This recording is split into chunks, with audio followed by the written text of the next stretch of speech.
Donc, c'est quoi la différence entre un logement privé et un HLM?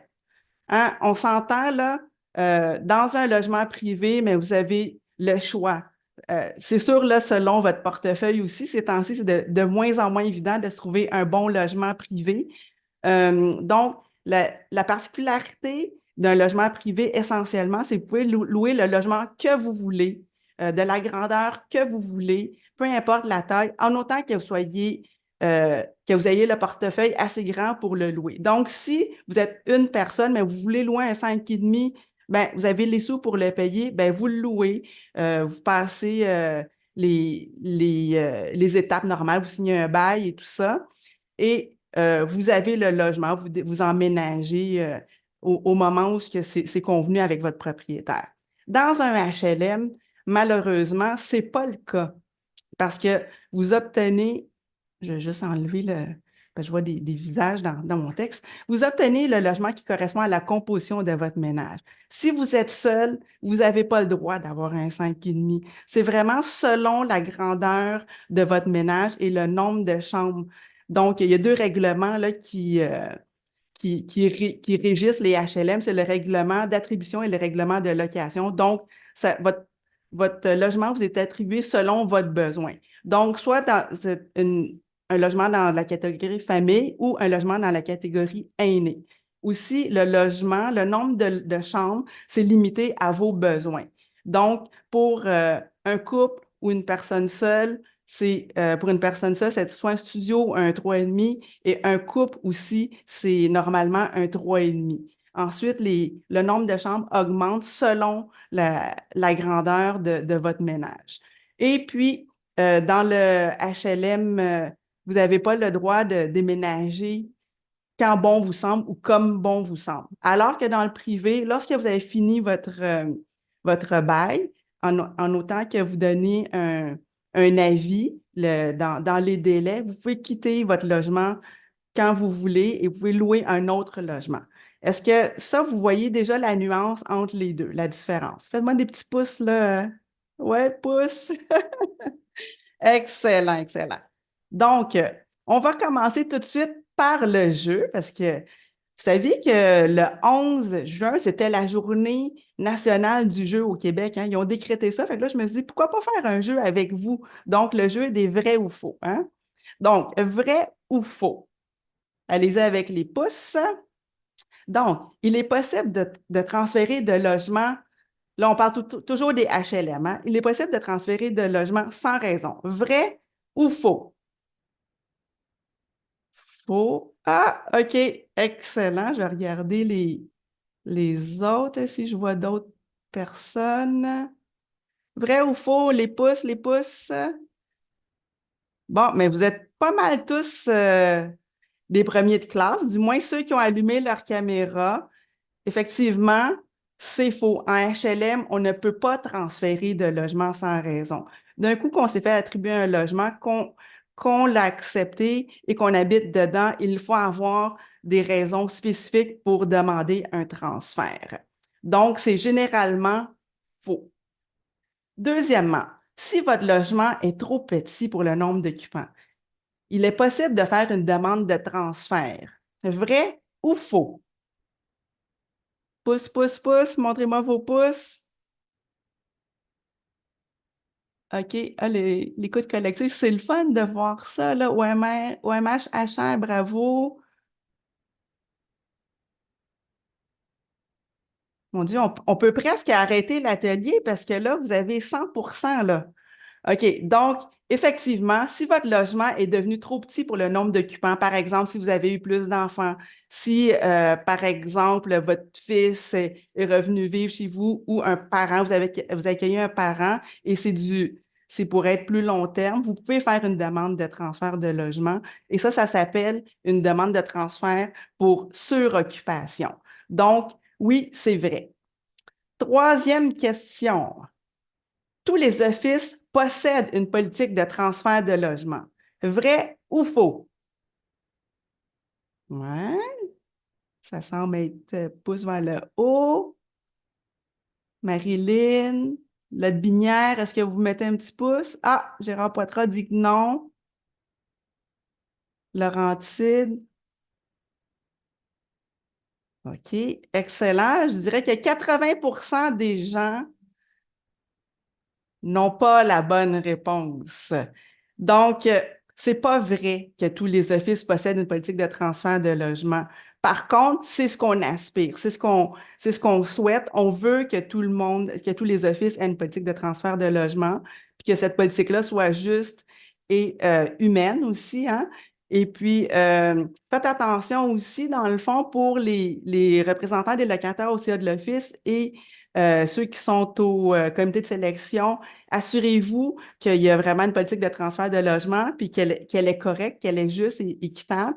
Et aussi, parfois, il y en a une, mais vous ne la connaissez pas parce qu'elle n'est pas publicisée. Donc, ça, c'est important aussi lorsque l'Office a une politique de transfert de logement, qu'elle soit publicisée, puis qu'elle soit visible pour tout le monde, là. Donc, la réponse à ça, c'est faux. Donc, la quatrième question. Les demandes de transfert prioritaire sont traitées au même titre qu'une demande d'attribution. Est-ce que c'est vrai ou faux? Ça, c'est une question qui est un petit peu plus touchée, là.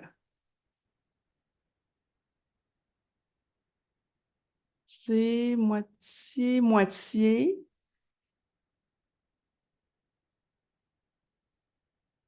C'est moitié-moitié. Donc, c'est vrai. Euh, les, euh, les demandes de transfert prioritaires sont traitées au même titre qu'une demande d'attribution. C'est que oui, vous pouvez accepter ou refuser, mais si vous refusez, vous devez, il y a une nuance là, quand même, il faut que ce soit des bonnes raisons. Entre autres, on va le voir un peu plus tard là, dans les tableaux que je vais vous présenter tout à l'heure. Il faut que ce soit des raisons qui soient justifiées. Mais quand c'est une demande de transfert prioritaire, souvent, justement, c'est demandé, ben, en fait, c'est demandé par l'Office à ce moment-là. Normalement, vous êtes supposé d'accepter à moins d'exceptions et que vous ayez des raisons ou des justifications qui sont bonnes là, et documentées, évidemment. Cinquièmement, je suis obligée de déménager si l'Office m'envoie un avis de relogement. Est-ce que c'est vrai ou faux? C'est pas si facile que ça, les questions, hein? Vrai ou faux? Généralement, lorsque je suis obligée de déménager, si le fils m'envoie un avis de relogement. Donc, OMH HR, qu'est-ce que vous répondez avec vos pouces? C'est vrai ou c'est faux que vous êtes obligé de déménager? OK, excellent. Ouais, là, je dirais que 70% a la bonne réponse. Effectivement, lorsque l'Office vous envoie un avis de relogement, vous êtes obligé de déménager. Encore une fois, là, c'est en général que je dis, si vous avez des bonnes raisons de refuser, entre autres, si ça peut atteindre votre état de santé ou de sécurité et que vous êtes capable de le justifier, à ce moment-là, vous n'êtes pas obligé de déménager. Donc, il m'en reste 4 autres questions. Mais vous êtes pas mal bon, hein, je suis pas mal fière de vous, là. Donc, un autre vrai ou faux. Je dois recevoir un dédommagement de 600 dollars pour un transfert obligatoire sans condition. Ça, c'est pour ceux qui ont écouté, qui ont écouté M. Foster. Là, ça, c'est une question piège un petit peu, là. Vrai ou faux? Vrai ou faux? Bon, c'est 50-50. Vous l'avez écouté, mais vous n'avez pas tous la bonne réponse. En fait, nous, à la Fédération, on a demandé que le 500 soit rendu à 600 mais pour le moment, il ne s'est pas engagé sur donner le... Ça, c'est M. Foster dans les questions. Là, c'est la dernière question que Ginette Giroux a posée à M. Foster.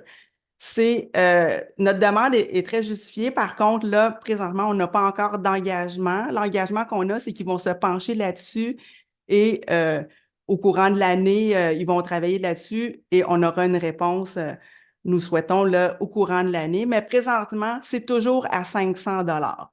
Donc, lorsque vous devez déménager pour un transfert obligatoire. Présentement, c'est 500 sans pièces justificatives. Donc, que vous n'avez pas besoin de fournir de facture, puis ils doivent vous le donner. Et puis ça, peu importe l'état de votre logement, là. Normalement, quand c'est l'usure normale, vous avez votre 500 et même si vous n'avez pas, si vous avez quelques dommages à votre logement, il y a d'autres recours, mais le 500 il est intouchable. Donc, pour cette réponse-là, c'est faux. C'est pas 600 mais bien 500 Donc, l'autre question, pour un transfert au désir, je peux recevoir un dédommagement de 400 mais juste si je le demande. Vrai ou faux? Transfert au désir, hein? On n'est plus dans les transferts obligatoires. OMHHR, par pouce par en bas. OK. Bravo tout le monde. Bravo. Ouais, c'est 90% des gens, je dirais, ils ont la bonne réponse. Non, malheureusement, pour les transferts au désir, c'est pas un transfert obligatoire. Il n'y a pas de budget de prévu dans le budget des offices pour dédommager. Un transfert au désir, c'est quand le locataire demande d'être transféré. Donc, il n'y a aucun dédommagement et même il peut avoir des demandes de frais que le locataire doit payer pour des frais administratifs pour faire la demande. Entre autres, là, à Trois-Rivières, il y a des frais pour faire des demandes de transfert au désir. Et puis, je dirais même la nuance, là, dernièrement, il y en a de moins en moins des transferts au désir avec la crise du logement. Les offices se sont fait dire qu'il faut vraiment se concentrer là, sur les vrais transferts obligatoires puis de laisser aucun logement de libre. Donc, ça laisse un peu moins de budget là, pour les transferts au désir. Donc, la réponse du 2, c'était faux. L'avant-dernière question. L'Office doit traiter ma demande de transfert si ma santé se trouve détériorée à cause de mon logement. Vrai ou faux? Vrai ou faux? Les pouces.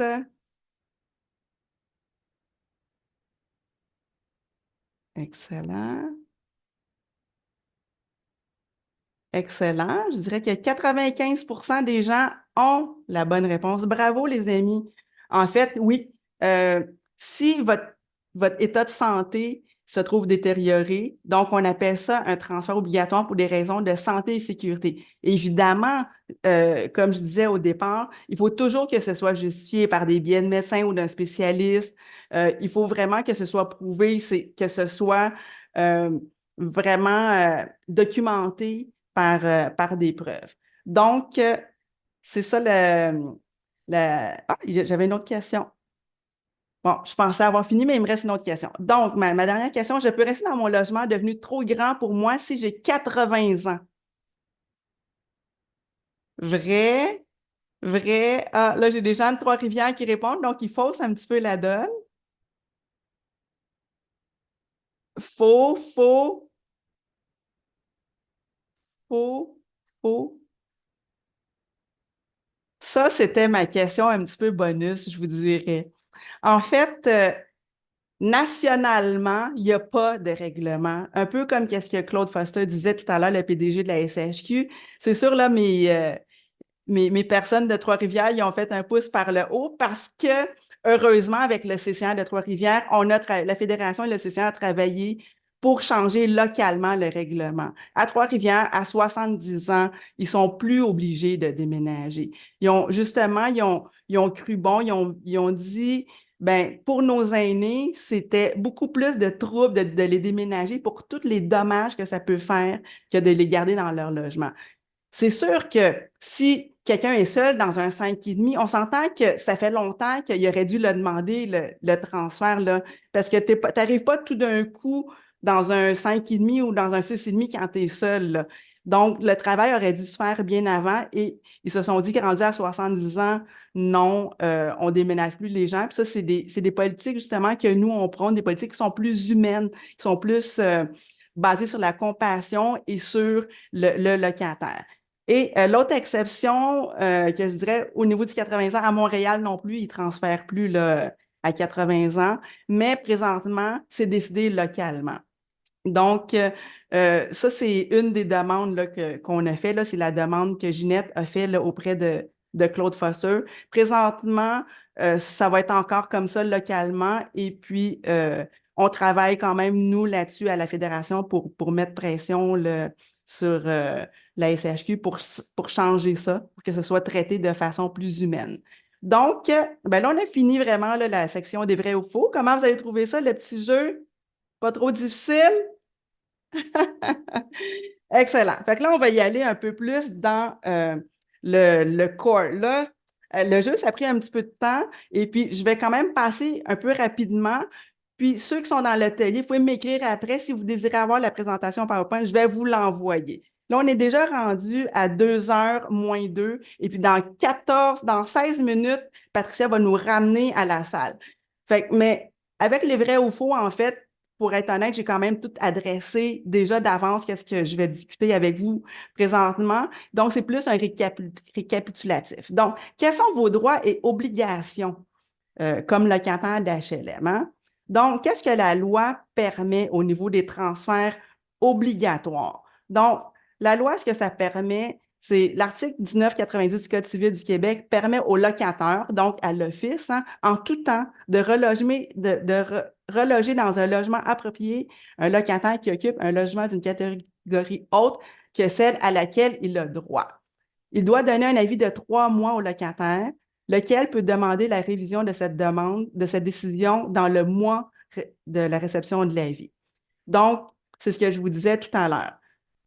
Donc, le locataire peut soit accepter, il peut soit refuser, il peut soit refuser en vertu de l'article 52 du règlement d'attribution si ça détériore de façon marquée sa situation économique ou psychologique, évidemment avec la preuve à l'appui. Il peut aussi refuser le transfert et quitter le logement, mais ce n'est pas ce qu'on souhaite. Hein? Donc, pour le délai de traitement, les transferts obligatoires doivent être traités de façon prioritaire.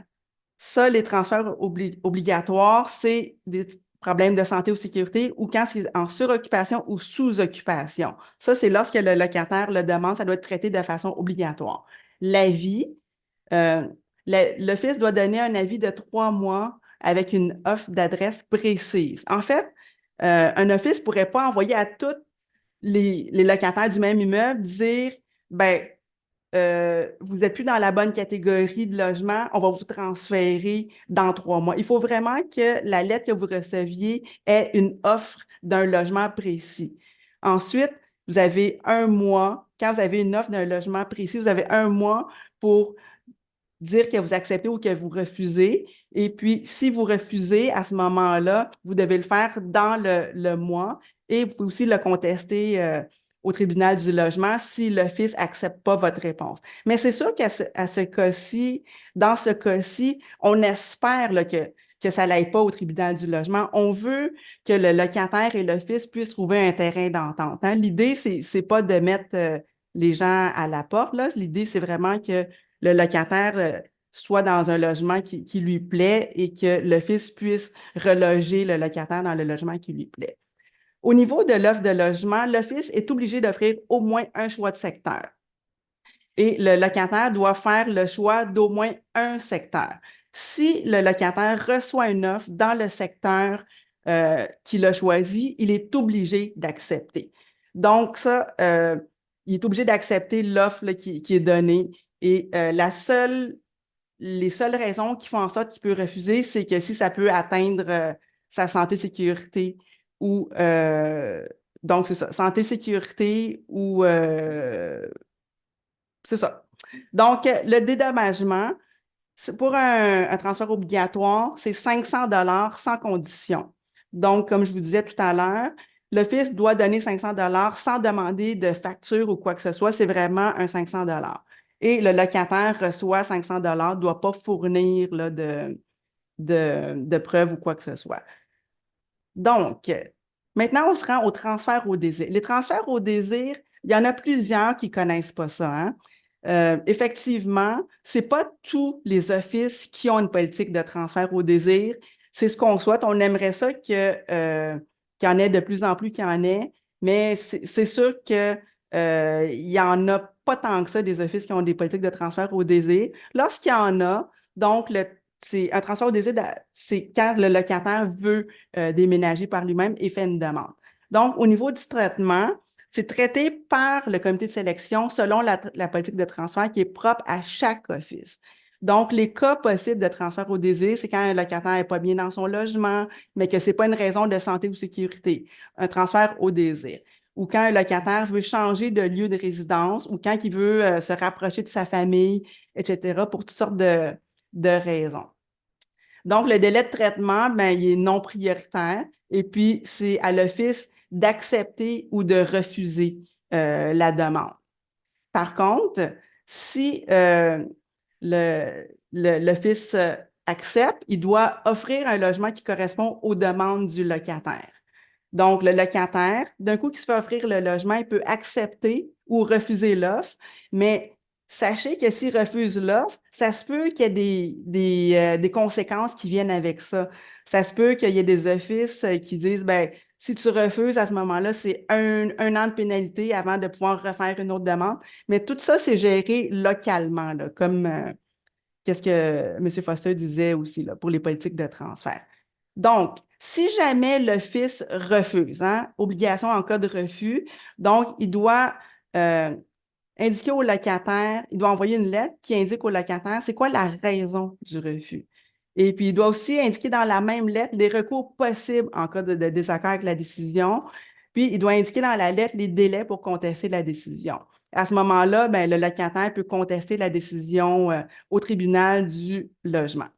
Donc, au niveau des dédommagements possibles, ben, vous vous doutez bien, hein, quand c'est un transfert au désir, il n'y a aucun dédommagement qui est offert par l'Office. Puis même, il pourrait demander des frais, par exemple des frais administratifs. Et le locataire, mais il n'en reçoit aucun dédommagement et il peut payer, être demandé de payer tous les frais qui viennent avec, donc des frais administratifs, des frais de dépôt de dossier, des frais de changement de clé, des frais de changement de carte pour la serrure, là, pour la porte automatique, etc. Donc, ça, c'est au niveau des transferts au désir.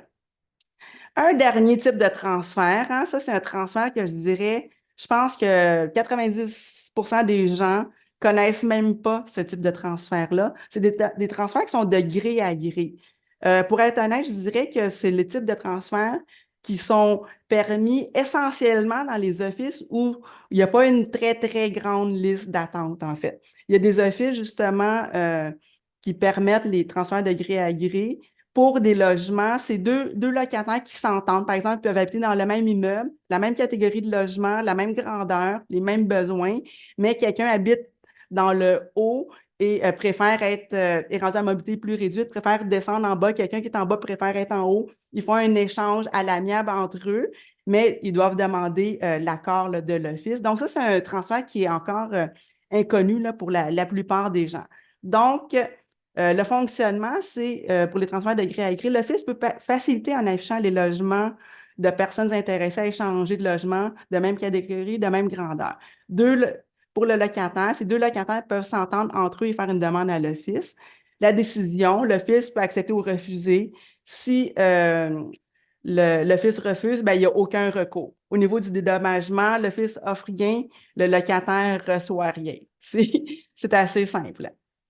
Donc, on a presque fini, mais je vais me dépêcher parce que je veux comme laisser un petit peu de place aux questions, là. Il reste juste, il est déjà 2h06, mon Dieu, ça passe vite. Donc, au niveau des bonnes pratiques, on voudrait, qu'est-ce que la Fédération voudrait pour tous les offices? C'est que tous les offices aient une politique de transfert qui est affichée et accessible à tous. Aussi, même si dans le règlement, c'est permis, c'est encore pas tous les offices qui offrent plusieurs choix de secteurs de logement. Quand c'est un transfert obligatoire, l'office doit offrir le choix aux gens, puis les gens, ils cochent les secteurs qu'ils veulent. Il y en a encore des offices qui offrent juste un secteur. Ça, c'est pas normal. Il faut vraiment avoir plusieurs choix de secteurs. Et puis, dans les bonnes pratiques, qu'est-ce qu'on voudrait? C'est pas le cas à la majorité des places, mais d'offrir la possibilité de refuser sans pénalité. Ça, si c'est justifié, évidemment, avec des preuves à l'appui et des documents. Et une demande qui est très, très couru, là, on a beaucoup d'appels là-dessus, c'est que les gens, c'est pas parce qu'ils veulent pas déménager, ils sont pas capables, puis ils voient ça vraiment en gros. Donc, on aimerait ça que les offices puissent offrir du soutien et de l'accompagnement avant le transfert obligatoire lorsque c'est demandé par le locataire. Souvent, les gens, ils n'ont pas de famille, juste faire des bois, sont à mobilité réduite, ils ont plein de problèmes de santé. Donc, ça, ce serait bien de s'arrimer peut-être avec un organisme ou des ressources de l'office pour aider le locataire avant de forcer un transfert. Donc, nos demandes à la ministre, hein, pour vous les rappeler, ça, on en a parlé avec M. Fosseux, on a demandé d'indexer le montant des dédommagements de 500 à 600 $. On n'a pas encore de réponse positive là-dessus, mais un engagement qui vont travailler là-dessus.